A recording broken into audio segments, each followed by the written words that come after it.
What's cracking, party people? It's your girl Nicole Banister, aka NIKKI BANZ, coming to you live from Cape Town, South Africa. Today I'm interviewing Andrew Mahiga right here on NIKKI BANZ Live.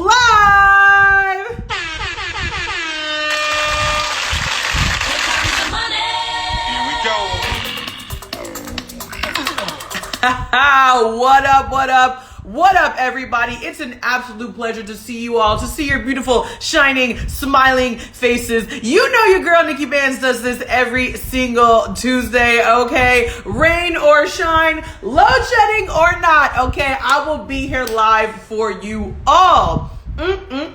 Welcome one, welcome all. It's NIKKI BANZ Live, your favorite interview series, bringing you exclusive interviews with some of the most interesting, most dynamic content creators, entrepreneurs, activists, entertainers from across the globe. Every single week is a different guest from a different country, and I'm super excited to have Tanzania back in the building today. My boy Andrew Mahiga is coming to us from the one and only Dar es Salaam. If you don't know, I've had two guests on the show from Tanzania before, but they've both been from Zanzibar, which is the beautiful, luxurious, fabulous, creative island off the coast of mainland Tanzania. So to have somebody from the mainland is going to be amazing, and I'm super, super, super excited to introduce you all to this man. Just a couple of quick updates, because you know your girl NIKKI BANZ always wants to give you the juice, always wants to give you the sauce. If you haven't followed me on Instagram yet, go and do that right now at They Call Me Bands.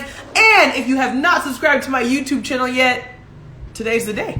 Right now is the time. The time is now. The time is now, party people. Go to YouTube, youtube.com/@Nicole Banister, aka NIKKI BANZ. You can watch every single episode of NIKKI BANZ Live uploaded onto YouTube. So you want to watch Siv Ngesi from The Woman King. You want to watch Nigerian Olympian Simi Adeogbo. You want to watch one of the top 20 female YouTubers in the world, Michelle Kare. Head over to my YouTube channel, subscribe, and you can see all the things. All right, let's see who's in the chat. I see Chrissy Answay saying hello from NYC, New York City in the building. What's up, Chrissy? I see my girl Dana is in the building. The time is now. What's up, Dana? Dana is an incredible film director from Dubai. She's about to release her first ever feature film. What a vibe. Love that girl. It's a pleasure to see you. I see Mama and Papa Bands are in the building. What's up? Shout out Mom and Dad. Okay.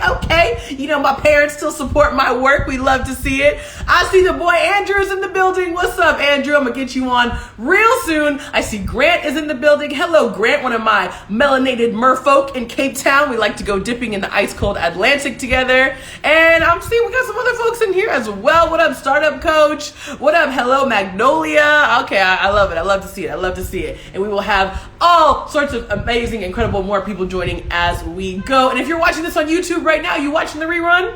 Welcome. What's up? Welcome to the community.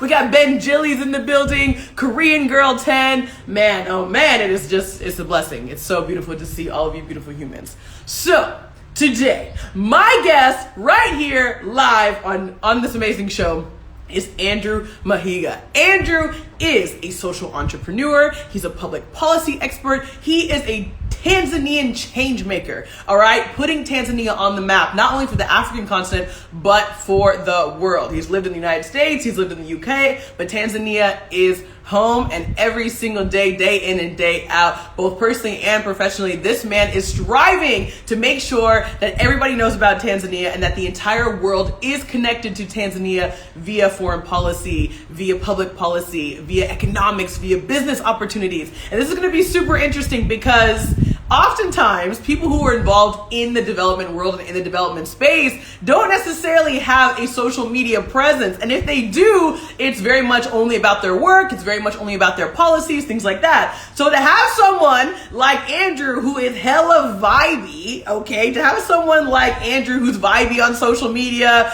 rocking, you know, his dope outfits, his socks of the day, you know, to have that kind of social media presence, but to also be involved in economics, to also be involved in entrepreneurship, that is going to be super interesting, and I cannot wait to chop it up with him right now. I see my girl Molly is in the building saying East Africa represent. You know, Molly is representing Sudan. Okay, come through. I love to see it. All right, everybody, I'm not going to take any more of your time. I'm going to get this interview started right here, right now. Like I said, this is Nikki Banz Live. Follow me on Instagram at They Call Me Banz, and we're going to get this party started right now. I'm going to give y'all a little drum roll. I know y'all love my sound effects. I'm going to give y'all a little drum roll. I'm going to bring Andrew in and get this party started. Here we go, everybody. We're on Nikki Banz Live.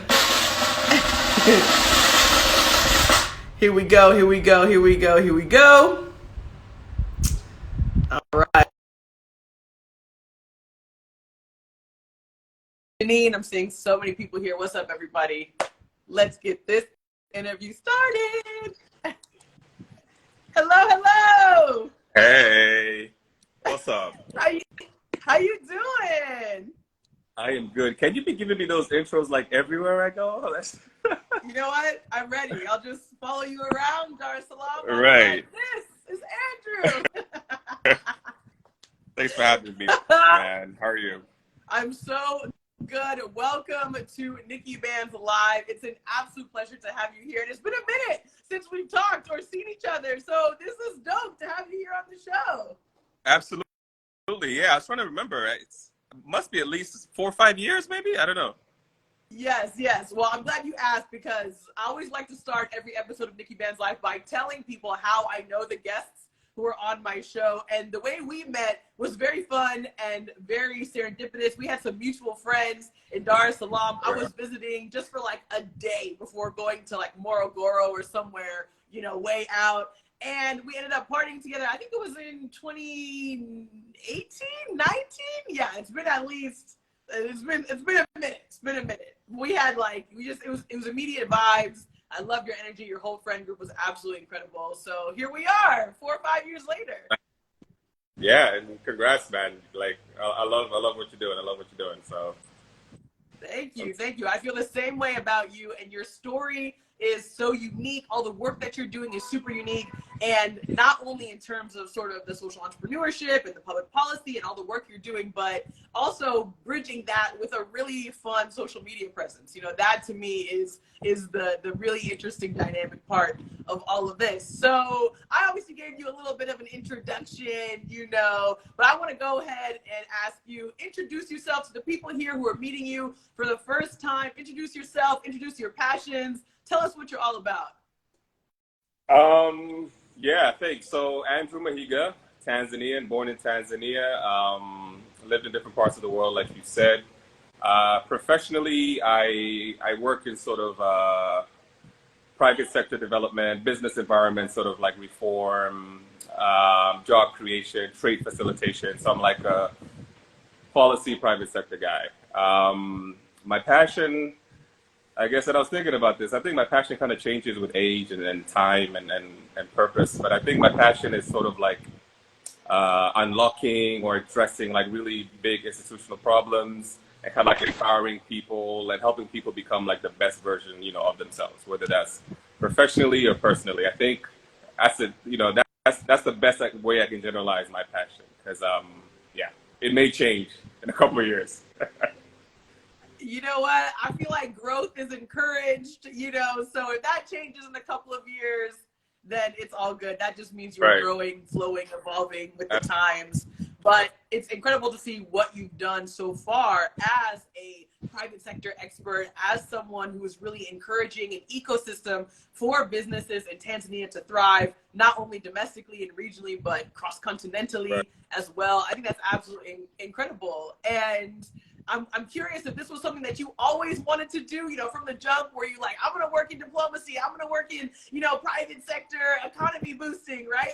Or like, was young Drew like trying to, I don't know, like be a race car driver or something? I don't know.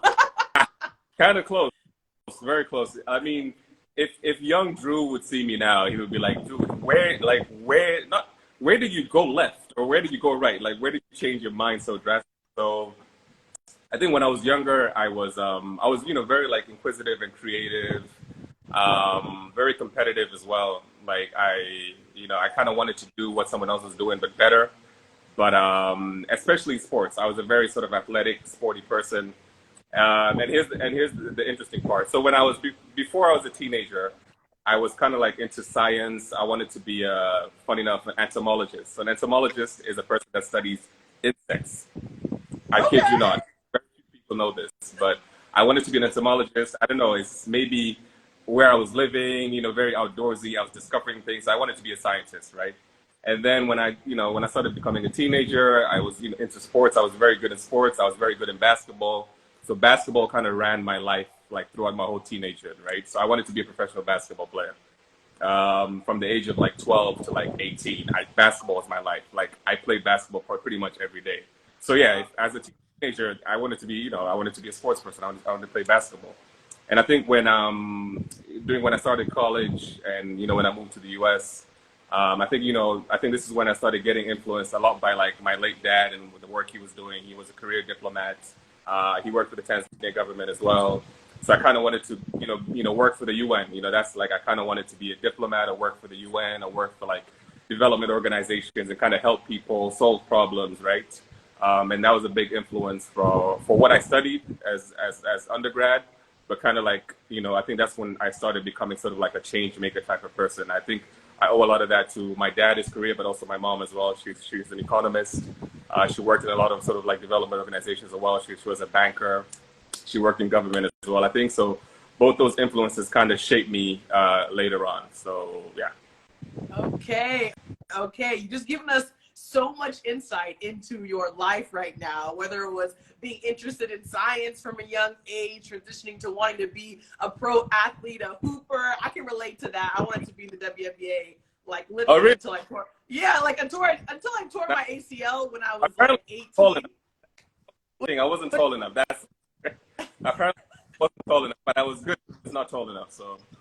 Yeah, the struggle is real sometimes. You hit that height cap and then you're like, oh man, I guess I have to put those hoop dreams aside. I have to tell you, Drew, I interviewed a WNBA player on this show once and I like almost cried. I was like, this is my childhood dream right in front of my eyes. You made it. I did it. Damn. But I'm glad that dream, I'm not like disappointed I never became a professional basketball player. Like I feel like that was a stage I was in and I lived through it.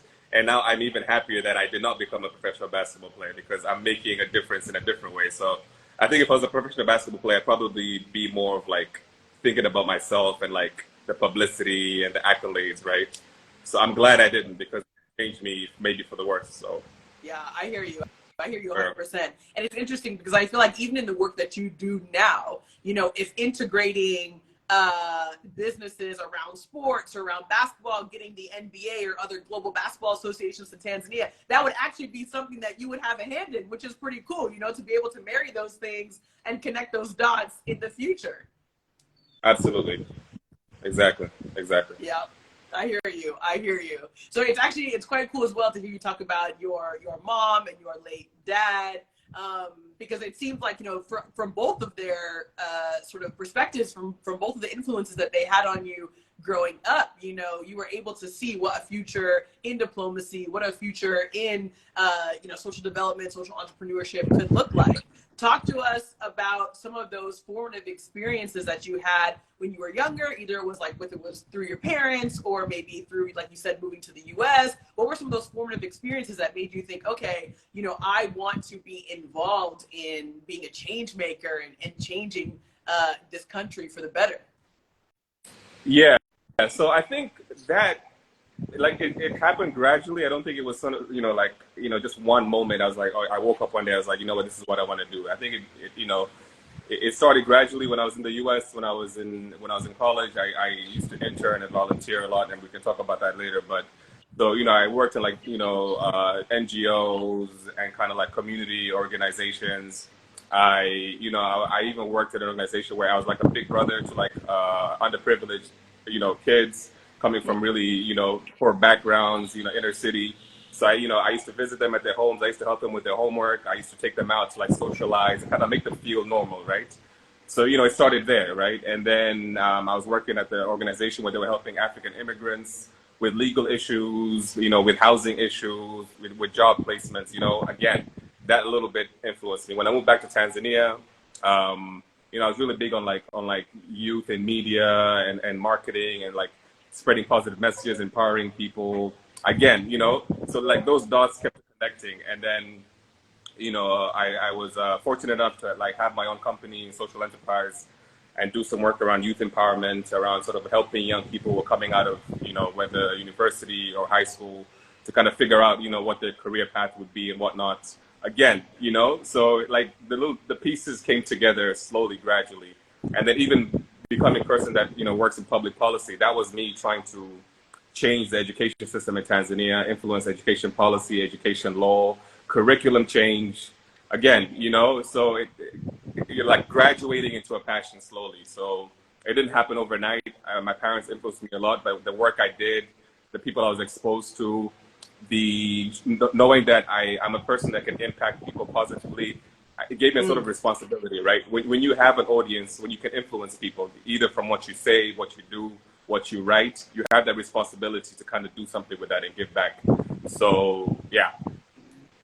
Yeah, and I think you have taken that responsibility and absolutely ran with it, not only in your professional career, but with what you're doing on social media as well. And I'm curious, I'm sure there's a lot of other Tanzanians, I'm sure there's a lot of young people who really look up to you as a role model, as a leader, for the work that you do and for the impact that you've been having in your country, in your communities for so long now. What advice would you give to those other young people who are looking at you being like, wow, Andrew did it, I want to do it too, and like you said, it was a gradual evolution of things, but any advice, any tips off the top of your head for those young people to say, hey, this is how I did it, and you can do it too?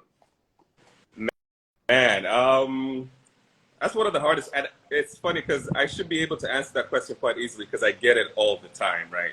Like whether it's through someone messages me or I meet someone in person, they kind of like, I appreciate and admire what you do, and how can I do what you do? And I was like, man, there's so many. Like, one is to really kind of understand what your passion and purpose is, and for some people it's not that easy.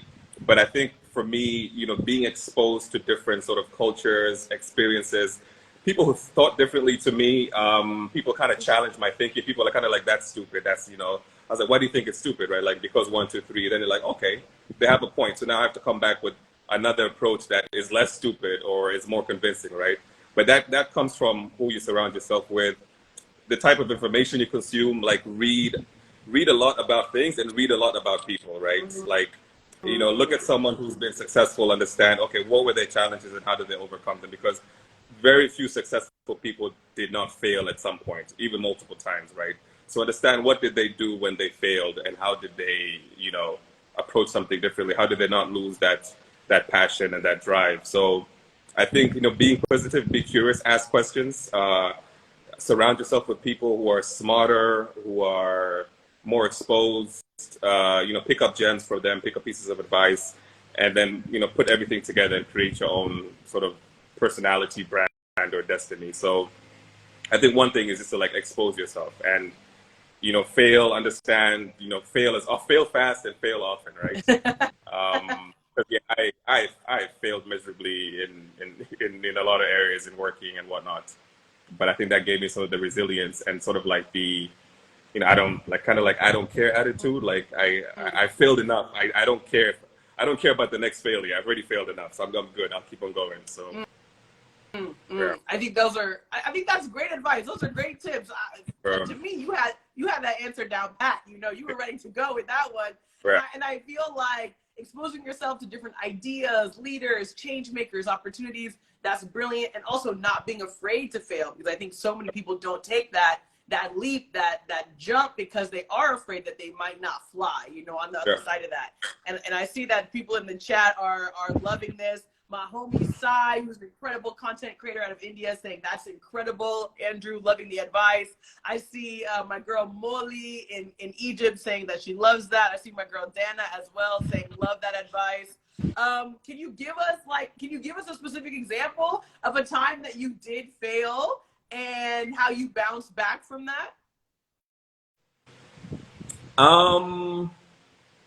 So I wouldn't really call it a failure, but it was sort of like didn't reach the intended goals I wanted to reach, right? And it was less so like I failed, but more so like I failed people who had their hopes on me, right? it's kind of, well, it's not personal, but it's kind of like exposing. So from 2011 to 2016, I had my own, like I said, I had my own social enterprise. I had my own company. I had a really great team that I was working with. And it was during that time as well that, like, you know, Tanzania was getting a new president in 2015. We got a new president. And a lot of the work that we were doing was being supported by either corporate companies who were advertising on our programs, on radio, or we were doing outreach programs at, you know, schools and universities. So it was during a time when companies were spending less and they were putting less into CSR and supporting social enterprises like my own, right? So, you know, and I think that's the same time when I was like, you know what, the work that I'm doing is touching the surface, but I really need to make more systemic change. I need to change policy and law and like change a whole system, right? So I also need to get more education and be like, you know, have the credentials to be in a room full of policymakers and change makers and be like, yeah, I know what I'm talking about. I have a degree. I have a master's degree, right? So during that time when, like, you know, companies were spending less and supporting us less, struggling as a company, and I was like, you know what, I think I want to like further my education. I closed down the company, right? I closed down the company and I went to the UK, I went to school. So that closing down and like knowing that the team are not going to have jobs and the team was very passionate, very competent. So I felt like, man, like, I don't know if I'm being selfish. I don't know if I should have hung on or at least, you know, found something else for the team to carry on before I leave. So that felt like a really big sort of like fail on my part. But then when I got back after my master's, started working in this, you know, not exactly in the same area, but started, you know, becoming a policy maker or policy influencer. And just like how one is the people that I was sort of touching and influencing through our work before I left, you know, now they're like, you know, they're in their mid-20s now, you know, they've started their own jobs, maybe some of them started their own families, started their own companies. They come up to me, they're like, man, I really appreciate the work that you did at, you know, at Manisha, that was the name of the company. I really appreciate the work that you did. You don't understand, like the advice you gave me, I got a scholarship to Canada, I just finished, I just graduated, I'm doing this. I was like, man, and here I was thinking I totally failed people, and people are just giving me testimonials about, you know, the work that I was doing. So that was really like, you know, like you like the little things matter. Like, you know, a conversation with someone, you don't know how that will unlock something in them, and they'll go ahead and do greater things than you, right? So that, you know, it showed me that one, for 6 years, you kind of did your best, man. You did well, right? You made a difference, and now, you know, it's time for someone else to carry that mantle. So you served your time. You did, you know, this was your purpose for these 6 years. This is the season you were in. This is what you had to do. Move on from it. Don't dwell on the failure. Dwell on what you did well and the people you influenced in a positive way. So that was a big sort of turning point in my life, is that feeling of like, man, I abandoned my company. I abandoned my team, you know. So. I hope that like all sorts of social entrepreneurs and business owners are like watching this right now and taking notes, because that is such a powerful story, Andrew. Truly, to say, you know, I was running this company, I was running this business, I did it for 6 years, we were doing it well, and then we got into a place of some hardship, and I actually realized that for my own growth and for my own sort of advancement, I had to leave. I had to leave and do something else so I could make a bigger impact. You know. By the way, and the people that I was working with at that time, they've all gone on to do amazing things. By the way, like I look to them now. You know. Yes. Like I literally look at them. So, and I hope maybe some are joining online and like, you know, and they get to hear me say it, because I am in awe of who they've become and what they're doing in Tanzania. Exactly. And outside of Tanzania.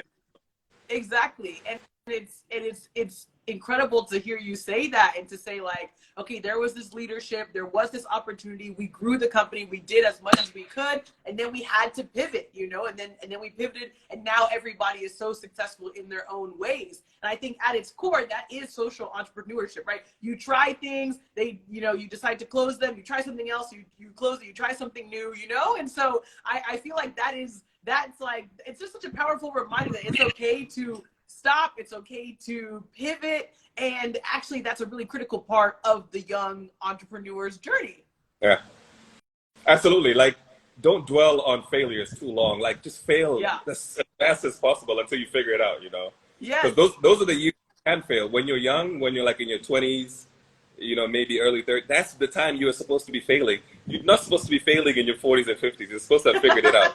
So fail now, man, and get it out the way. Get it out your system, right? Get that shame, guilt, get it out your system, man.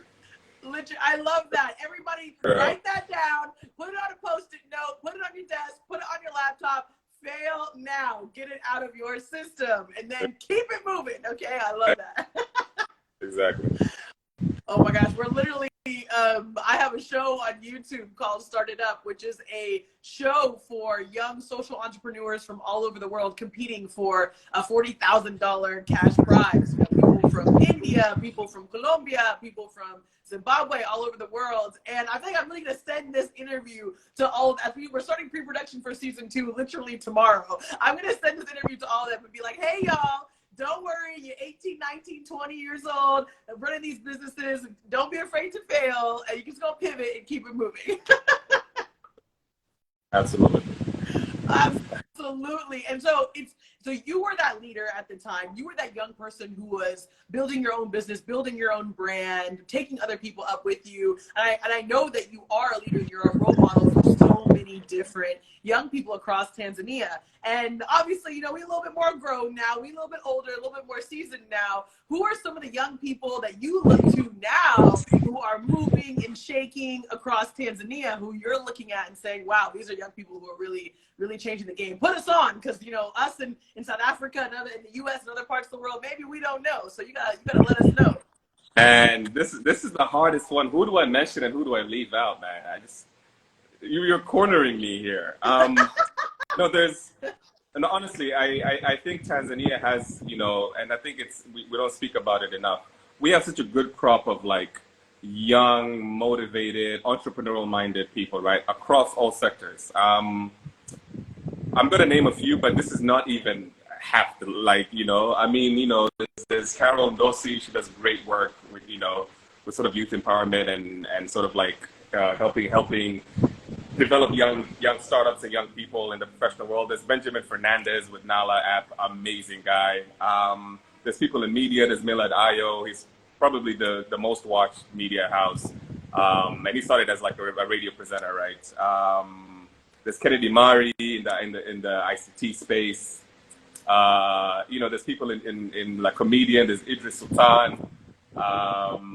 Of course, we have our big musicians. I think Tanzanian music is kind of popular around the world. I don't need to mention them. But, you know, Lillian Madede, I worked with her as well. Amazing. Abela Batayunga, I worked with her. Amazing. I mean, just name a sector and I'll probably give you a couple of lists. And then also a really, really positive thing now, even, and I used to sort of tell young people that, listen, you want to make change. You want to change your country, you want to change laws, you want to change policies, but you don't want to get your hands dirty in like confronting, you know, getting into politics, getting into social change, right? You like the people in power, they're not going to change because you're making noise. They're going to change because you're trying to uproot their position, right? Get in there, fight them in their field, right? So I'm seeing a lot of young people in politics and social change and advocacy for social causes. Rebecca Gyumi is an amazing, you know, sort of like she's fighting for women's and young girls' rights. She had a big influence in like, you know, increasing the marriage age for girls in Tanzania because it was really, really low. You know, like get in there, get your hands dirty, you know, make these people nervous about their positions and that they're not making the difference that you want to see. Like, listen, if you step aside, sir, or step aside, ma'am, if you're not bringing this change that this country needs to see, I'm going to vie for your spots, right? Like that, you know, like ruffle their feathers, you know? So I'm happy to see a lot of young people in politics and leadership roles. And that's how you start, right? You're not going to be the best leader, but you're going to have the energy, you're going to learn a lot. And by the time you reach the age of these people who are in power now, who are leading us now, you're going to have way more experience. And you're going to come with some perspective that you were in it, you know, you were there, you're speaking on behalf of people that you were with and you were part of. So I really admire young people getting, and not necessarily politics, but it's a leadership position, right? A position that you can influence, like, you know, you can mobilize people, you can influence them, you can write proposals, you can bring them in front of parliament, things like that. That's really important. You just listed off so many phenomenal people. I cannot wait to go look up all these individuals and figure out the moves that they're making. I mean, if they were referred by Drew, then you already know that they are serious movers and shakers across Tanzania, and that has ripple effects across the world, you know? And I love what you said about not being afraid to get your hands dirty, not being afraid to, you know, come for people's spots and say, hey, look, you know, you've been in power for this amount of time. You've been doing the same old thing, and we need change, and we need it now. And I think that's such a powerful reminder for anyone, no matter what your sector is. You know, you don't only have to work in politics. You can be in entertainment. You can be in science. You can be in the arts. You can be in any of these things and actually say, you know, I'm here to make a change, and I'm here to tell a narrative or a story that hasn't been shared before. And so, you know, reflecting on all these young people you just mentioned, all the work that you and your teams have done historically, and even in the work that you do today, I'm curious for you, you know, what does a thriving Tanzania look like to you? You know, I'm super curious about what, in terms of policies, in terms of the socio-cultural aspects of it, you know, for the folks on here who are like learning about Tanzania right now, what does a thriving Tanzania look like? So I think on the positive side, I think Tanzania is on the road to being thriving. You know, to where we're on the road there. But I think two important things in my opinion. One is, you know, when people are informed, you know, when there's a level playing field as far as getting information so you can make decisions about your life, right? There's some people who are disadvantaged because they don't have the same access to information as maybe I have or someone else, right? So that's the bare minimum, same access to information. So you can make a decision, right? If I'm a farmer, I know there's going to be a drought in the next couple of months, I'll make a decision with that information, right? If I know there's going to be a new law that's really going to affect how I do business, that's information I have and I can act accordingly or I can adapt to that. But then the second major thing is sort of like being allowed to fully sort of express yourself and pursue your version of happiness and success, right? Like, you know, if I want to be a professional dancer, and I do not want to be a professional dancer, I'm just saying, if I wanted to be a professional dancer in Tanzania, I should be able to pursue that passion to the best of my ability and not encounter any social norms or roadblocks, any political roadblocks, somebody saying, listen, that's not a real job, what are you doing? You know, like, you know, I want to have access to being able to perform and make money off my passion. You know, I want to be able to build a movement in a community to inspire other dancers who want to be like myself, like in pursuit of your purpose, in pursuit of your passion. Having information to make a decision and being able to pursue what you want to pursue. That is a thriving Tanzania in anything.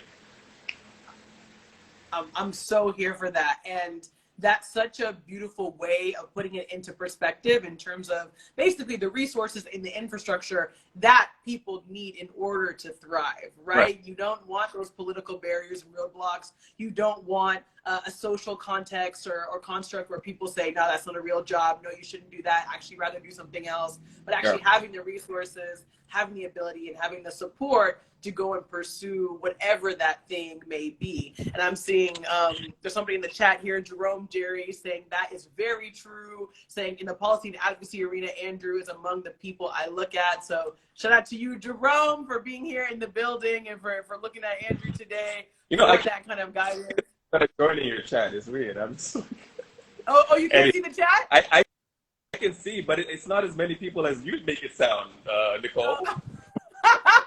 The chat is, you know, but you know, for me as a host, is what I gotta do. You know, I gotta make sure I'm involving the people. I gotta check and see, you know. And I saw my mom is here in the chat too. Anyway. It's all good. It's all, you know, sometimes I go on this. I do see Jerome now. Okay, what's up, Jerome? I do see Jerome now. Okay. Yeah. Okay. Perfect. I'm seeing my mom is here in the chat saying life learning is about being able to learn and fail anytime. I'm seeing my girl Molly in Egypt saying great advice. the importance of building resilience to failure, so you can keep it moving. So yeah, the chat has got some gems in it. People are out here loving the vibes, loving the advice, Andrew. Oh, I think we had a little lag. Can you hear me now? Yep. Are we good? I can hear you. Yep, you're good. All right, perfect. Well, I will take this little moment and this little opportunity to just say, if you are not following Andrew on Instagram yet, go ahead and do that right now. Go to the top of your screen, click on that little white arrow. You can go ahead and follow Andrew at Drudysseus. Am I saying that right? Is it Drudysseus? Yeah, well done. Yeah. Okay, we're going to get to that. We're going to talk about that soon, okay? Follow Andrew on Instagram at Drudysseus. Follow your girl, NIKKI BANZ, on Instagram at They Call Me Banz. Once again, literally just go to the top of your screen, click that little white arrow, and you'll immediately be able to go and follow. The other thing is that if you want to ask Andrew any questions at all, you can go to the bottom right-hand corner of the screen. There's a little thought bubble with a question mark in it. Click on that and then type your question. Sometimes if you just put it in the chat, it's going to go too fast. I can't follow it. So go ahead and put it on the bottom of your screen to the right. You can click on that and the question mark and then type a question in there. The last 10 minutes of the show, I'll definitely send all of your questions to Andrew. So yeah, go ahead and do that. All right. So I think, with that being said, there's so many different sort of elements and pieces of your story, and of the momentum that you've had in terms of being a policymaker, looking at your background, having a family history of diplomacy, being exposed to all these opportunities, to all these leaders and all these different things. And one of the most fascinating parts of all of that, for me, is that you do all that and then you have this social media presence at the same time. And I mentioned this at the beginning of the show, but a lot of people who work in public-private partnerships, or people who work in the private sector economy, or people who work in development they're really have boring. You think they're boring. I mean, I wasn't gonna say it. No, okay, I wasn't gonna say it. As someone who left the dev industry to now be doing what I'm doing now, I'm just saying I switched to a more creative path. But a lot of people don't have that kind of social media impact, and it's super interesting to look at you doing the work that you do and be like, oh shoot, homie has a large social media following and presence, and is like posting videos of you on the golf course, and here's my sock of the day. I just think that's so fascinating. So talk to us about the birth of Drudysseus. Talk to us about your handle, why that name, and talk to us about how you have created the social media empire that you have got going on. All right, wow, okay, I don't know about all that. Now, you're pushing it now. Okay, let me start with the name first, because I think it's a quicker story. So the name Drudysseus came from when I was in university doing my undergraduate. I read a book called The Odyssey by Homer. It's like a Greek mythology book. It's like a poem, but it's in chapters. It's like a book, but it's actually a really long poem, I came to realize. And the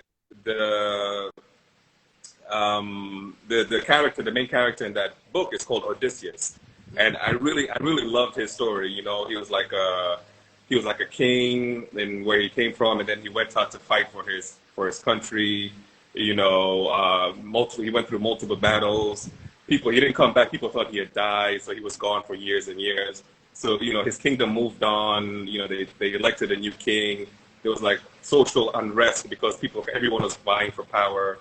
And then eventually came back, it was like, I'm alive. And, I went out there, I battled the world, but I came back home, right? I came back home because this is what's important to me. So I was like, I don't know, maybe I was like 20, 21 years old. I was like, man, what a story, man. Odysseus, what a guy. And then it was like, Odysseus, Drudysseus. And then it was just like, I just love the character. Like, it goes well. If I just replace the O with the Drew, it became Drudysseus, and like, it stuck. It just stuck. Probably it was around the time when like Twitter was like happening as well. Like Twitter was a thing, right? And I was like, okay, what am I gonna what am I going to call myself on Twitter? Like Drew, I don't want to say Drew, just Drew. There's so many Drews, right? So this is the character became Drudysseus, and I really just like the character. He's a mythical character. He's not a real character, but I think that's when you get the best inspiration, because like from made up characters, and you kind of like try to relate it to your life. I don't know if that related to my life, but I just really like the story. So that's Drudysseus. And it's a really good book, by the way. It's not that long. I recommend people to read it. You may get different messages from it, because there's so many characters in the book, and you may relate to other characters as well. And then the social media thing, it's interesting you ask me this, because I don't know, I guess because it's like social media is more prevalent these days, and like there's so many different platforms, right? But I've been doing this for a very long time. Like I used to blog when I was in university. At that time, I don't think there was Twitter yet. There definitely wasn't Instagram. I had a blog. I used to write about random stuff or share news about random stuff, whether it's fashion, whether it's music, whether it's technology. I really wanted to like communicate interesting things, right? Creative, innovative things. I used to have a blog, and I used to share the link with people, and people used to read, And then, when Twitter came, I was kind of sharing information about my blog on my Twitter feed, And then I was also, at the time, I was interning at a magazine, a really popular magazine in the States. And then I entered it at a streetwear brand. And with interning in those places, you kind of had to find creative ways to communicate, to kind of like promote things, promote brands, promote ideas, So then I was always kind of like thinking like, how can I say or do or show this thing in a more interesting way, right? So that's like engaging audiences and like catching their attention or making them think, like that's where it started from, So when these social media platforms came, I was already thinking like how to capture an audience before I had the tools to capture an audience, right? So when social media came, it was easy for me to like create content or create sort of like a profile that was like would catch people's attention, but also like, people can relate to or learn from. So it happened before social media. So wow. And I was a lot younger with better ideas. Now I think my ideas are very more streamlined. So yeah, it's been 15 years. I've been doing this for 15 years, Wow. So to me, it doesn't seem like it's something that happened overnight or like I did it like intentionally. I wanted to create this. It's just who I was at the time and how that carried on and changed the older I got and the more I was involved in the things. So yeah, it's a very organic thing for me. It's not, I don't think about like creating a social media or whatever. It was just an organic of who I am and how I want to present myself and what I do. How amazing that you were already creative, already thinking about interesting ways to continue to make an impact, really, to share the work that you were doing, to get more people involved, build a bigger community of entrepreneurs, of people who were mobilized around their purpose and their passions, and then all of a sudden, all these social media platforms start popping up, and then you're like, okay, I already got the content. I've been thinking Druisms for my whole life. Now I can just put them out there on Twitter and put them on Absolutely. Instagram, Absolutely. Yeah. I think that's incredible. And even thinking about the story that you shared about, the Odyssey, and now that I think about it, I don't know if I ever read the book, but I definitely watched the movie. Like there was a movie, I definitely watched that. Like, funny enough, I don't think I've ever watched the movie. I just read the book, but yeah. Yeah. Yeah. Yeah. I'm a big movie fan.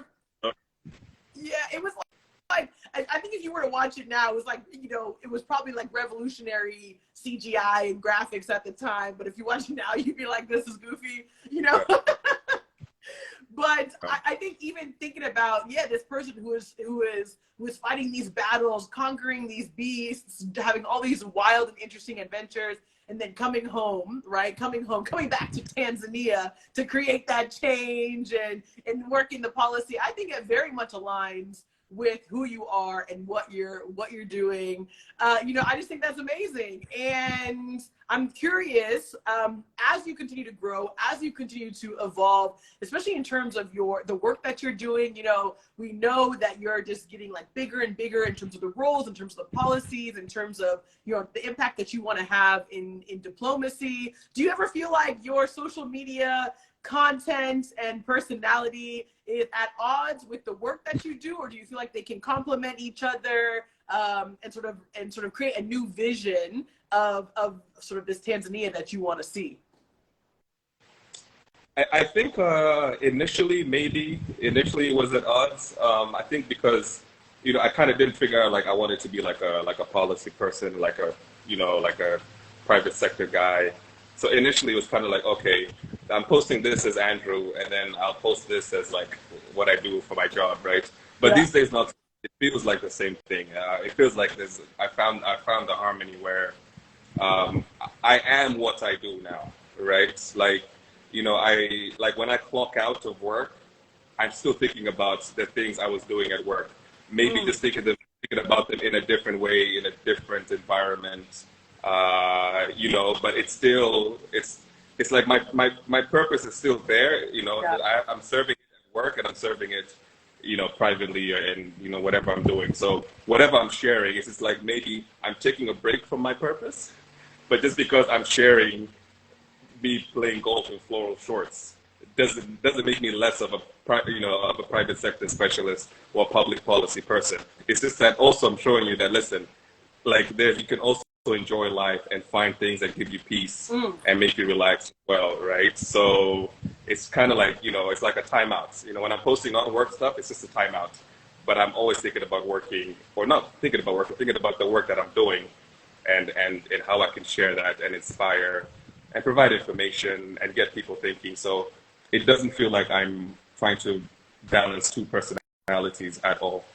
Yeah. Yeah. And I love that. And I think that's the reality of the world that we live in today and the future that we're moving into. So as I reflect on what you were saying earlier in this conversation around being a disruptor, around being someone who is going to challenge old norms or old ways of doing things, the reality is that social media is a way to connect to the masses. Social media is a way that young people can have their voices heard in policy, in everyday life, in a way that that they've been excluded. They've been excluded from spaces previously. Now young people can turn to social media and say, we have a voice, we are here, we do want to be involved. And then that's how they're going to help shift perspectives and change the narrative.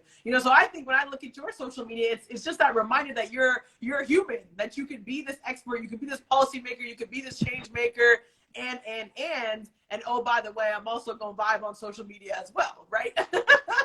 Which I don't think I even do that much of, but yeah.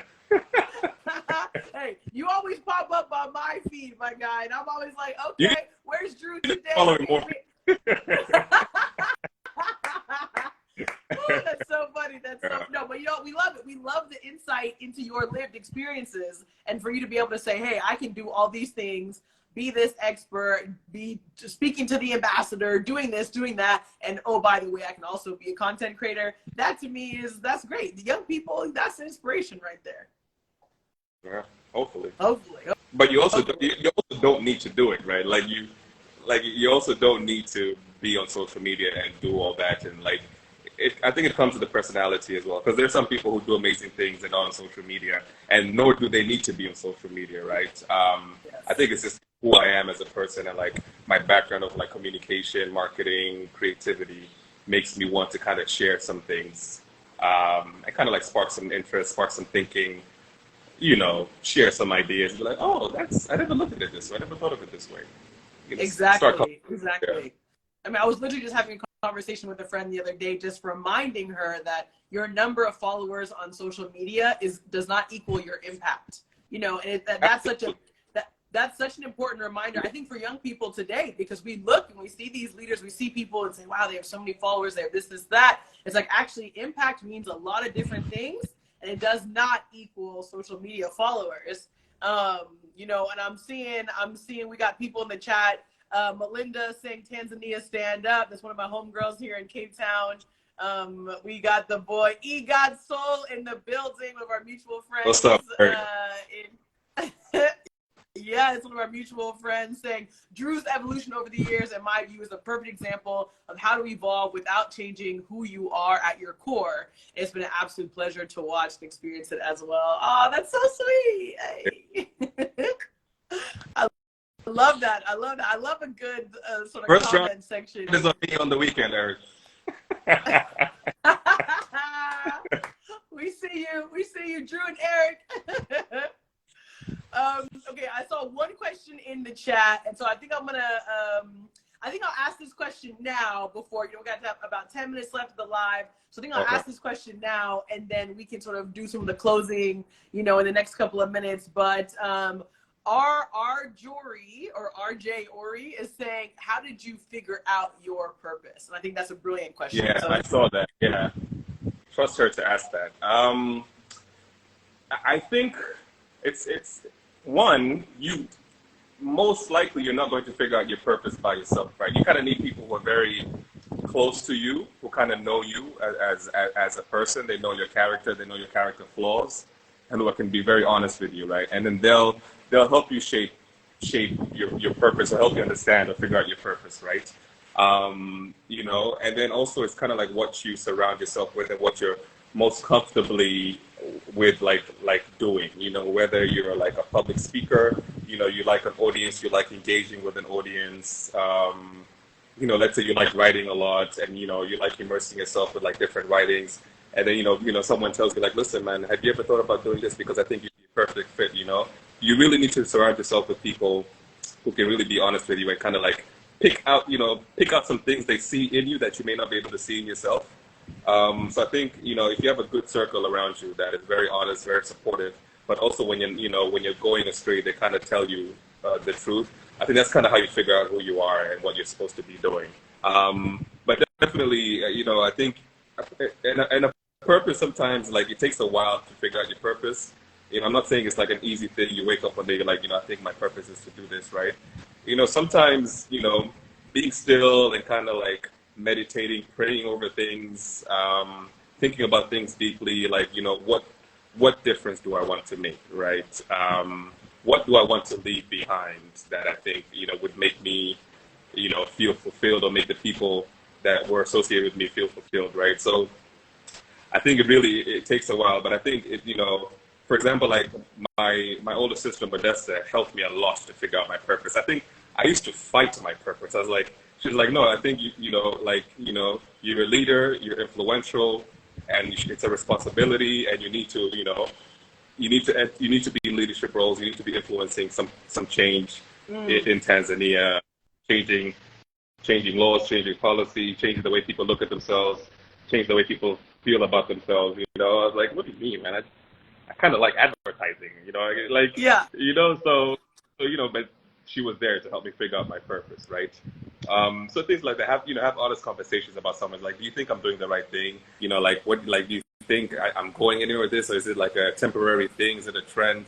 But yeah, surround yourself with good people, think over things deeply, pray over things, and I'm not saying this as a very spiritual person. I think, I wasn't that spiritual back then, but I think praying over things and kind of like reflecting deeply, thinking about it. And some things will speak to you, whether it's things or people, right?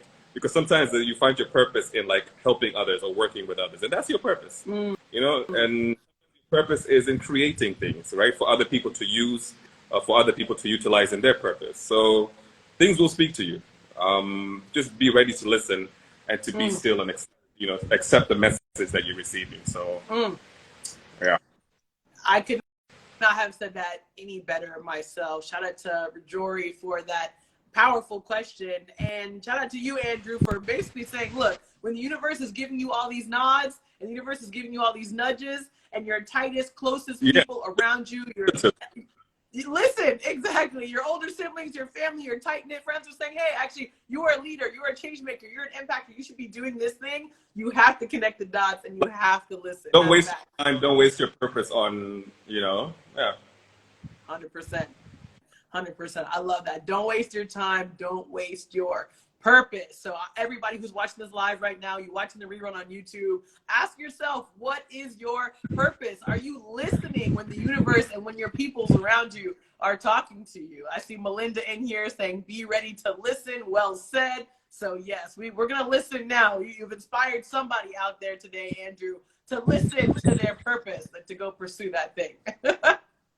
So All right, my guy, we have about 5 minutes left on this live. So talk to us about what's next for you. What's on the horizon? What is coming up in 2023? We want to know the vibes, and we want to be able to continue to support you in every single way. So talk to us. What can we expect from Andrew Mahiga in 2023?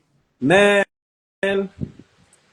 honestly, you know, like I've learned to not make like really grand plans, because then I put a lot of pressure on myself to deliver those things, and when I don't reach, kind of like the story I told you from back in 2011.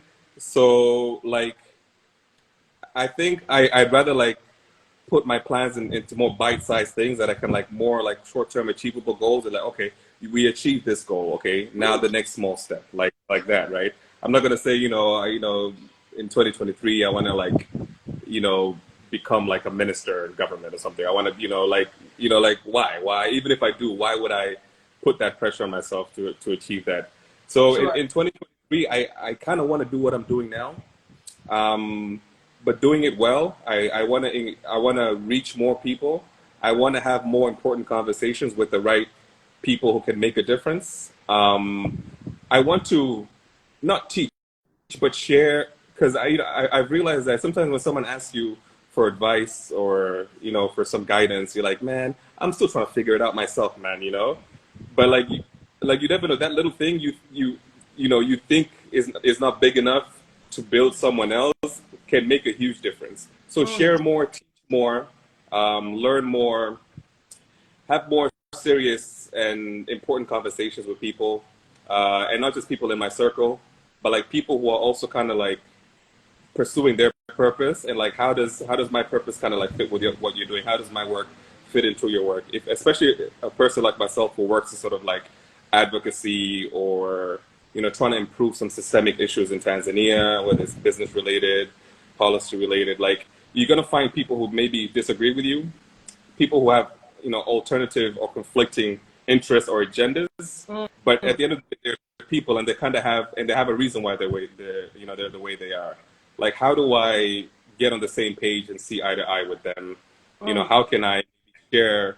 Like, listen, we're all moving in the same direction. Maybe you're just on a different vehicle or a different boat, but we're all moving the same direction. How can I like relate to those people, share stories, learn from them? So honestly, 2023, I just want to do what I'm doing more effectively, and with a bigger coalition.